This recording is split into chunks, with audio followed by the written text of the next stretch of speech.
केजरीवाल जी शेर हैं, वो किसी से भी डरने वाला नहीं है। बिल्कुल भी आपको लगता है एक शेर किसी के घेराव में आ सकता है? और केजरीवाल जी शेर हैं, वो दिल्ली के चौथी बार सीएम बनेंगे, ये हम दावे के साथ बोलते हैं। और रमेश बिधूड़ी तो बदतमीजी के मामले में बड़ा मशहूर है, सबको पता है। तीसरी चीज, जो कि दिल्ली के सीएम है और उनके बारे में, उनके पिता के बारे में इस तरीके से बात करें, उनके पिता के बारे में नहीं बोल रहे, वो एक तरीके से उनके माँ के बारे में बोल रहे हैं। महिलाओं की हिम्मत नहीं होगी रमेश बिधूड़ी के दरबार पे जाके? कौन महिला जाना चाहेगी? कोई भी महिला नहीं जाना चाहेगी। और मुझे नहीं लगता रमेश बिधूड़ी कोई महिला देने वाली है वोट। सबको पता है कि वो कितना घटिया आदमी है। इससे ज्यादा घटिया गिरदी की हद क्या हो सकती है कि जो इस तरीके से बयानबाजी कर रहा है। जो बंदा खुल के बयानबाजी कर सकता है वो पीठ पीछे कितने कुकर्म करता होगा, इसका अंदाजा आप लगा सकते हैं। हम प्रियंका गांधी के भी साथ में हैं। प्रियंका गांधी एक देश की मानी हुई महिला, एक सम्मानित महिला, अगर आप उनके साथ में इस तरीके से बात कर रहे हो, मैं एक महिला होने के नाते मैं बिल्कुल प्रियंका गांधी के साथ में हूँ। जनता चाहती है कि केजरीवाल जी चौथी बार दिल्ली के सीएम बने, क्योंकि उनको मालूम है कि अगर चौथी बार दिल्ली के सीएम केजरीवाल जी नहीं बने तो उनकी जो सुविधाएं हैं, मूलभूत सुविधाएं,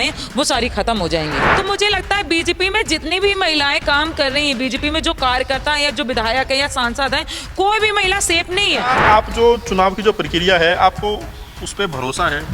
बिल्कुल नहीं है, बिल्कुल नहीं है। दोस्तों नमस्कार, मैं नाम अरुण और आप देख रहे हैं टाइम्स एक्सप्रेस। आपको बता दें कि जो है दिल्ली के विधानसभा चुनाव की तारीखों का आज ऐलान होने जा रहा है। चुनाव आयोग ने आज जो है प्रेस कॉन्फ्रेंस बुलाई है और ईवीएम को लेकर भी तमाम सवालों के जवाब भी उन्होंने दिया और कहा कि ईवीएम पूरी तरह से फुल प्रूफ है।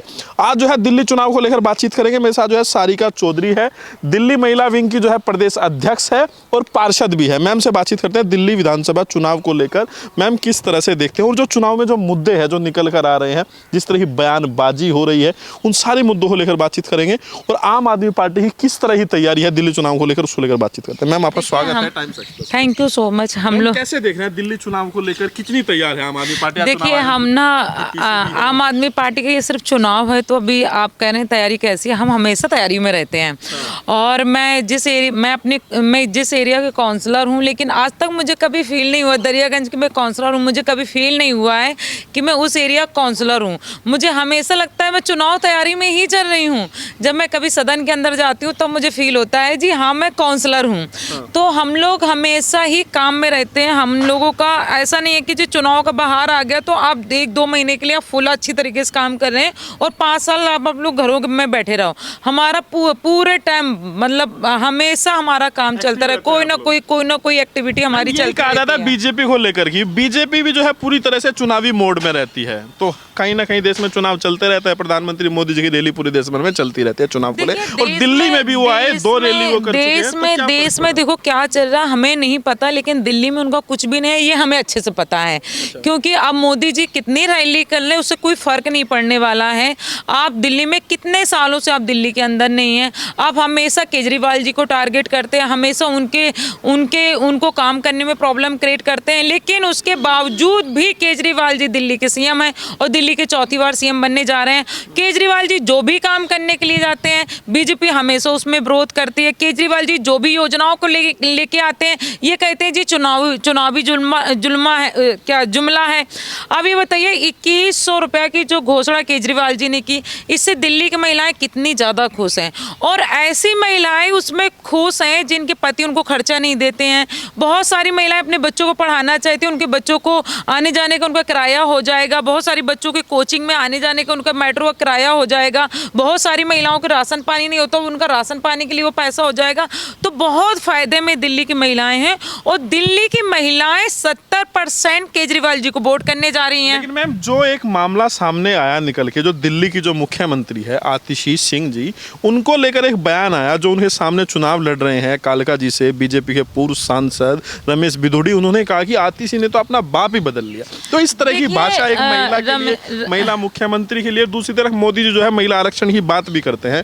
अगर एक महिला मुख्यमंत्री दिल्ली के अंदर है तो उनका इस तरह से अपमान करना और कहना कि बाप बदल लिया, इसका क्या मायने क्या है? आप ना एक बात देखिए, उस आदमी ना बिल्कुल भी ये बीजेपी में पहली बार नहीं हुआ है कि किसी ऐसे लीडर ने ऐसे बदतमीजी की है। और रमेश बिधूड़ी तो बदतमीजी के मामले में बड़ा मशहूर है, सबको पता है।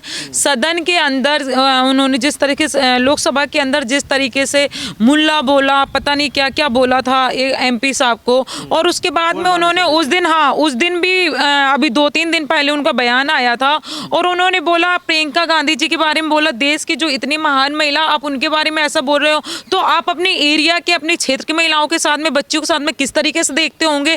आतिशी जी जो कि दिल्ली के सीएम है और उनके बारे में, उनके पिता के बारे में इस तरीके से बात करें, उनके पिता के बारे में नहीं बोल रहे, वो एक तरीके से उनके माँ के बारे में बोल रहे हैं। तो उनकी माँ भी एक महिला है, एक उस महिला का भी अपमान हो रहा है। तो मुझे लगता है बीजेपी में जितनी भी महिलाएं काम कर रही हैं, बीजेपी में जो कार्यकर्ता हैं या जो विधायक है या सांसद हैं, कोई भी महिला सेफ नहीं है। जब भी हमारी कभी बीजेपी की महिलाओं से बात होती है, वो बोलती है कि इतनी गंदगी इस बीजेपी पार्टी में है जिसकी कोई हद नहीं है। बीजेपी के अंदर बीजेपी की महिलाएं भी सुरक्षित महसूस नहीं, बिल्कुल भी सुरक्षित नहीं है बीजेपी के अंदर महिलाएं, और बीजेपी में घुटन महसूस करती है महिलाएं। लेकिन वो राजनीति में आ गई हैं तो अब वो कहीं ना कहीं से राजनीति में आगे बढ़ना चाहती हैं। तो मुझे लगता है कि बीजेपी बहुत ही घिनौनी पार्टी है, ये नंबर 1 के रेपिस्टों की पार्टी है। मवाली इनकी पार्टी में, गुंडे इनके पार्टी में, क्रिमिनल इनके पार्टी में, रेपिस्ट इनकी पार्टी में। और सबसे ताजुब की बात देखिए, जो कि ऑलरेडी देश के पार्लियामेंट में इतने साल रह चुका, वो आदमी इस तरीके से बयानबाजी करता है। इससे ज्यादा शर्म की बात क्या हो सकती है। क्या बीजेपी को इसमें एक्शन नहीं लेना चाहिए? क्या बीजेपी को कैंडिडेट चेंज नहीं करना चाहिए वहां सर के? आप जो बंदा बिना जीते इस तरीके से बदतमीजी कर रहा है, वो जीतने बाद में क्या बदतमीजी करेगा? क्या करेगा? बहुत कुछ करेगा। महिलाओं के बारे में, जो एक औहदे में जो महिला बैठी है, मैं कहती हूँ अगर मेरी एक औहदे वाली महिला अगर सुरक्षित नहीं है तो क्या एक आम महिला सुरक्षित होगी? कोई भी महिला सोचेगी कि मैं विधायक जी के यहाँ पे कोई काम करवाने के लिए जाऊँ? कोई भी महिला किसी को भी अपना राशन कार्ड बनाना, किसी को अपना पहचान पत्र बनाना, किसी को अपने पानी की समस्या, किसी को बिजली की समस्या, कौन महिला जाएगी उसके दरवाजे में? कोई भी महिला नहीं जाएगी। उसे पता है कि जिसका नेता इतना बदतमीज हो तो उसके कार्यकर्ता कितने बदतमीज नहीं होंगे। जब नेता गुंडा हो गए तो उसके चेले भी तो गुंडा होंगे कि नहीं होंगे? महिलाओं की हिम्मत नहीं होगी रमेश विदुड़ी के दरबार पे जाके? कौन महिला जाना चाहेगी? कोई भी महिला नहीं जाना चाहेगी। और मुझे नहीं लगता रमेश विदुड़ी कोई महिला देने वाली है वोट। सबको पता है कि वो कितना घटिया आदमी है। इससे ज्यादा घटिया गिरदी की हद क्या हो सकती है कि जो इस तरीके से बयानबाजी कर रहा है। जो बंदा खुल के बयानबाजी कर सकता है वो पीठ पीछे कितने कुकर्म करता होगा, इसका अंदाजा आप लगा सकते हैं। कल जो है आतिशी मार्लिना जो कि दिल्ली के मुख्यमंत्री, उन्होंने प्रेस कॉन्फ्रेंस भी की। उन्होंने जवाब दिया कि उनके पिताजी 80 साल के हो गए हैं, बुजुर्ग हैं, तबीयत भी ठीक नहीं है। वो भावुक भी हो गई अपने पिताजी की लेकर बातें जब कर रही थी। आपने कहा कि उन्होंने अल्टीमेटली उनकी माँ को गाली दी। लेकिन ये इस तरह की जो भाषा है, क्या चुनाव में, राजनीति में, अब चुनाव आ गया है, वोट पड़ने वाले, तो क्या राजनीति अब इस स्तर पर पहुंच गई कि आप किसी माँ को, बाप को इस तरह की भाषा का इस्तेमाल करें, माँ की गाली दें? देखिए, जिस तरीके से मुझे सुनने को मिलता है कि बहुत लोग कहते हैं जी सीएम के सामने चुनाव लड़वाने का मतलब है कि अगला सीएम बनाना। जितना जैसे हमने इनके सुना अपने एरिया में, अपने जिस तरीके से राजनीति में हम है चर्चा करते रहते हैं, तो बढ़िया है। बीजेपी ने अभी नाम तो घोषित नहीं किया सीएम का, लेकिन अगर इस तरीके से जैसे चर्चा चल रही है कि विदुड़ी भी सीएम हो सकता है दिल्ली का, तो आप मतलब दिल्ली के लोगों के लिए क्या ऐसा क्रिमिनल आदमी को ऐसे सीएम घोषित कर सकते हो? मवाली वो, गुंडा वो, गद्दार वो, हर गुण तो है उसके अंदर में। कि रमेश विदुड़ी को बीजेपी सीएम भी बना सकती है आने वाले टाइम में अगर बीजेपी नहीं, सीएम जीतेंगे तब तो सीएम बनेंगे ना, जीतने ही नहीं तो सीएम कहां से बनेंगे? लेकिन उनके लोग बोलते हैं चेहरा है, भविष्य का चेहरा दिल्ली को, तो ऐसे घटिया लोगों को चेहरा बीजेपी बनाएगी क्या? तो मैम, दिल्ली में आपको क्या लग रहा है, किन मुद्दों के साथ आप लोग जा रहे हैं? महिला सम्मान का मुद्दा भी अब दिल्ली में उठ गया, तो महिलाएं का रुख किस ओर होगा? क्योंकि आप लोग ने जो है 2100 रुपये कह दिया कि भाई हम 2100 रुपये देंगे। कांग्रेस पार्टी कह रही है कि प्यारी बहना योजना है, प्यारी दीदी योजना, जिसमें 2500 रुपये कहा जा रहा है कि बीजेपी भी 2500 रुपये देने जा रही है। इस तरह घोषणा देखिए, बीजेपी ने तो अभी प्यारी योजना की मैं अगर आपको बात करूं कि जिस तरीके से कांग्रेस ने बोला है कि हम 2500 रुपये से बोला 2500 रुपये हम हर महीने देंगे, तो कांग्रेस जब मैदान में नहीं है तो उनकी प्यारी योजना का कोई मतलब ही नहीं है। तो हमें तो उस पर बात ही नहीं करना चाहिए। चुनाव लड़ रहे हैं तो आप देख लीजिएगा, जमानत उनकी जब्त होने वाली है। 1-2 हजार वोट अगर एक विधान से मिल जाए तो बहुत बड़ी बात है। कुछ भी नहीं है, सिर्फ मीडियाबाजी में है, सोशल मीडिया में है और हवाबाजी में। अगर जमीनी पे अगर आप जाएंगे तो कुछ भी नहीं है, कांग्रेस का नीलबटा सन्नाटा है, कांग्रेस कहीं पर भी मैदान में नहीं है। दूसरी चीज़ अगर हम बीजेपी की बात करें तो अभी क्या नाम है, प्रवेश वर्मा जी ने 1100 रुपया महिलाओं को दिया और उन्होंने कैश दिया और उन्होंने बोला कि हम जब जीत जाएंगे तो हम 2500 रुपया लाडली योजना कुछ करके उन्होंने बोला, तो जिसमें दिल्ली की बहुत सारी, अच्छा तब ताजु की बात देखो कि उन्होंने जो 1100 रुपया दिया वो सिर्फ नई दिल्ली की महिलाओं को दिया, नई दिल्ली विधानसभा की महिलाओं को दिया, क्योंकि वो नई दिल्ली के कैंडिडेट बन गए हैं और उस समय उनको पता था कि मैं नई दिल्ली का कैंडिडेट बनने वाला हूं।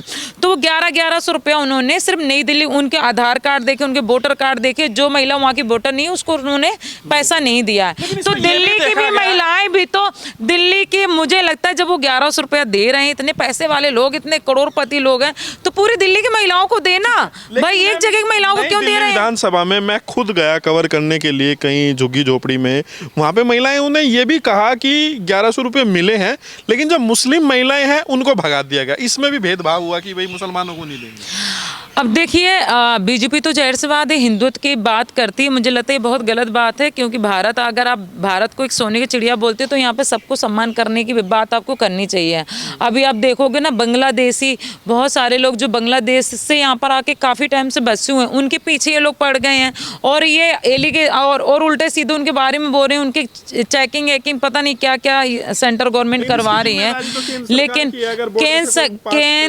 जाहिर सी बात है तो उनकी जिम्मेदारी है। मुझे लगता है कि बीजेपी ना अपने मुद्दे से भटक रही है और बीजेपी को अपने आप को चेंज करना चाहिए। और केजरीवाल जी जिस तरीके से काम कर रहे हैं, जितना बेहतर काम कर रहे हैं, मोहल्ला क्लिनिक उन्होंने बेहतर बनाए, स्कूल उन्होंने बेहतर बनाए, उन्होंने बस सेवा जो महिलाओं के लिए, जो इतनी खुश महिलाएं, बस सेवा उन्होंने फ्री में की, बिजली पानी सब कुछ फ्री में किया। तो मुझे लगता है कि वो जनता चाहती है कि केजरीवाल जी चौथी बार दिल्ली के सीएम बने, क्योंकि उनको मालूम है कि अगर चौथी बार दिल्ली के सीएम केजरीवाल जी नहीं बने तो उनकी जो सुविधाएं हैं, मूलभूत सुविधाएं, वो सारी खत्म हो जाएंगी। आप कह रहे हैं कि अगर अरविंद केजरीवाल, आम आदमी पार्टी सत्ता में नहीं आई तो जो बिजली पानी की जो योजनाएं हैं, ये सब खत्म कर देंगे, ये सब खत्म कर देंगे, इनका भरोसा नहीं। ये तो वैसे भी बोलते हैं केजरीवाल जी को, ये फ्री की रोटी दे रहा है, फ्री की रोटी दे रहे हैं, फ्री की रोटी दे रहे हैं और दिल्ली वालों को फ्री की रोटी दे रहे हैं। तो भाई फ्री की रोटी केजरीवाल जी दे रहे हैं तो आपके पेट में क्यों दर्द हो रहा? आप भी दो। कैसा रेस्पॉन्स रहा? लग रहा है कि कुछ माहौल बदल रहा है मोदी जी के दिल। देखिए, मोदी जी की जो रैली हुई थी, मैं आपको बता दूं कि बहुत सारे मेरे एरिया से भी बसें भर के गई थी रैलियों में, और हर बस में उसमें बिरयानी का पैकेट रखवाया गया था और 500 रुपया, 400, 600 रुपया दे करके, किसी को तो 1,000 रुपया दे करके उनको लेके गए। जो आदमी पास बेरोजगार आदमी, उनके पास रोजगार नहीं है, अगर किसी को 500 रुपया एक दिन का 4-5 घंटे का मिलता है तो वो भी आदमी चला ही जाएगा। तो उसमें से हमारे बहुत सारे वोटर थे जो आम आदमी पार्टी को वोट देते हैं, वो शाम के, हम जब उस एरिया में गए तो कह ले जी हम रैली में गए थे, हमें इतना कुछ मिला। तो हमने कहा क्या वोट भी दोगे क्या आप मोदी जी को? कहते हम वोट क्यों देंगे, वोट तो हम केजरीवाल जी को देंगे। उस दिन में प्रवेश वर्मा जी के हम घर के बाहर, पहले दिन मैं भी गई थी उनके घर के बाहर, तो मैंने महिलाओं से पूछा कि आप जो 1100 रुपया लेके आए हो तो क्या आप इनको वोट दोगे? कहते भाई खाना पीना जो भी हमें बांट रहे हैं तो हम उनसे ले लेंगे, पर हम वोट केजरीवाल जी को ही देंगे। मैम, आम आदमी पार्टी आरोप लगा रही कि नई दिल्ली विधानसभा सीट पे, खास तौर पर नई दिल्ली विधानसभा सीट को टारगेट करके वोट काटे जा रहे हैं और फर्जी वोट जोड़े जा रहे हैं। तो ये बात सही है और बहुत कई हजार वोटों को काटा गया। मुझे लगता है 10,000 के आसपास वोटों को नई दिल्ली से काटा गया और 6 या कुछ ऐसे हजार ये लोग फर्जी वोटर को ये लोग बढ़वा रहे हैं। और वो इन्होंने किसी के नाम पे, कोई बंदा है उसके नाम पे इन्होंने 100 वोट काट दिए, फिर दूसरे बंदे के नाम पे इन्होंने 150 वोट काट दिए। इस तरीके से उन्होंने काटे। जब हमने चेक करवाया उसको कि भाई आपने एप्लीकेशन दी थी 100 वोट काटने के लिए, वो कहता मैंने तो एप्लीकेशन ही नहीं दी है, वो कहता मैंने तो ऐसा कुछ बोला ही नहीं है, ये तो फर्जीवाड़ा है, मेरा नाम यूज किया गया। तो उसने दिया ही नहीं। और इन लोगों ने, जितने भी आम आदमी पार्टी के, जितने खास तौर से जो पूर्वांचल भाई बहन दिल्ली के अंदर रहते हैं, उनके वोटों को इन्होंने ज्यादा टारगेट किया, क्योंकि पूर्वांचली केजरीवाल जी को वोट देते तो इन्होंने केजरीवाल जी का वोट कटवाया है। मैम, नई दिल्ली विधानसभा में क्या लग रहा है, केजरीवाल जी फंस गए क्या इस बार? क्योंकि अगर वोटों को काटा जा रहा है इस तरीके से और सामने प्रवेश वर्मा, उधर जो है शीला दीक्षित के बेटे चुनाव लड़ रहे हैं, तो क्या लग रहा है इस बार मुश्किल होने वाली है क्या? बिल्कुल नहीं होने वाली है। केजरीवाल जी शेर हैं, वो किसी से भी डरने वाला नहीं है, इस बार नई दिल्ली। बिल्कुल भी। आपको लगता है एक शेर किसी के घेराव में आ सकता है? और केजरीवाल जी शेर हैं, वो दिल्ली की चौथी बार सीएम बनेंगे, ये हम दावे के साथ बोलते हैं, क्योंकि मैं दिल्ली की महिला विंग की प्रदेश अध्यक्ष हूँ। और मुझे लगता है कि इस आम आदमी पार्टी में महिला विंग से मतलब महिलाओं के बारे में मेरे से ज़्यादा शायद, क्योंकि मैंने बहुत ज़्यादा बारीकी में महिलाओं के साथ में काम किया है, तो मैं बहुत अच्छे से समझती हूँ दिल्ली की महिलाओं को और अपने साथियों को, अपनी वॉलंटियर को।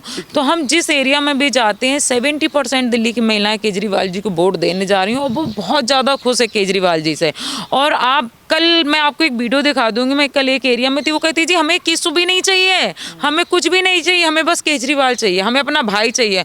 तो लोग बहुत प्यार करते हो। और नई दिल्ली में आप देख लेना, कम से कम 25,000 वोटों से मार्जिन से वो जीतेंगे, उनको कोई भी हराने वाला नहीं है केजरीवाल जी को। सवाल मेरा आपसे है, आप एक महिला नेता होने के नाते आप खुद जो है महिलाओं को लीड कर रहे हैं दिल्ली के अंदर, प्रदेश अध्यक्ष है महिला विंग की, तो महिलाओं के क्या सेंटीमेंट्स है इस चुनाव में, और जो बयान जो आ रहे हैं महिलाओं के खिलाफ खास तौर पे, चाहे वो प्रियंका गांधी हो या फिर आतिशी हो, तो इसको लेकर क्या इससे नाराजगी है? देखो बहुत ज़्यादा नाराज़गी है। देखो हर महिला ये चाहती है कि मुझे सम्मान मिले, और ख़ास तौर से महिलाओं के अंदर एक चीज़ होता है कि अगर मैं कहती हूँ कि मेरी सहेली के साथ में मेरा झगड़ा होगा ना, तो हम जो है ना झगड़ा कर लेंगे, लेकिन अगर मेरी सहेली के साथ में कोई अगर बंदा गलत बोलेगा तो मैं अपनी सहेली के साथ खड़ी हो जाऊंगी, या मेरी पड़ोसी हो या मेरी सहेली हो, कोई भी हो।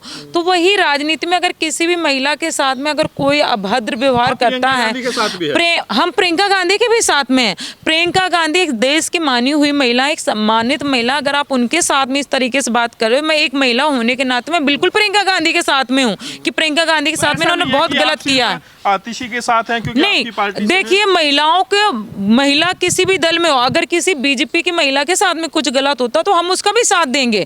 भाई वो तो गलत तो महिला के साथ में हो रहा है ना, तो हम आतिशी दीदी के साथ में, हम प्रियंका गांधी के भी साथ में, और कोई भी महिला के साथ में गलत होगा हम उनके साथ में खड़े होंगे।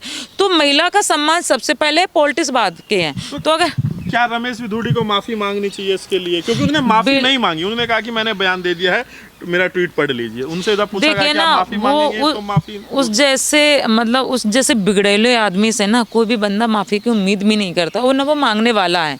तो मुझे तो नहीं लगता है वो कभी माफी मांगेगा, लेकिन ना जनता उसको सबक सिखा देगी। खास तौर से दिल्ली की महिलाएं, कालका जी की महिलाएं उनको सबक सिखा देंगी।